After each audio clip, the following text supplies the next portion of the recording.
যখন কোনো বান্দা সূরা ফাতিহার একটা করে আয়াত বলে আলহামদুলিল্লাহি রাব্বিল আলামিন, সঙ্গে সঙ্গে আল্লাহ জবাব দিয়ে বলেন হামিদানি আবদি, বান্দা তুই আমার প্রশংসা করলি।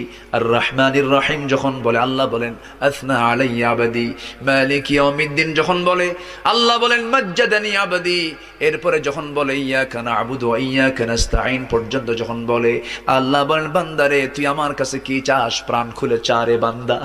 ইহদিনাস সিরাতাল মুস্তাকিম থেকে শুরু করে নিয়া ওয়ালাদ-দাল্লিন পর্যন্ত যখন বান্দা বলে তখন আল্লাহ বলেন বান্দা নামাজের মধ্যে এমন প্রেমের খেলা খেললি বান্দা, তুই যা চাইলি সব আমি আল্লাহ কবুল করলাম।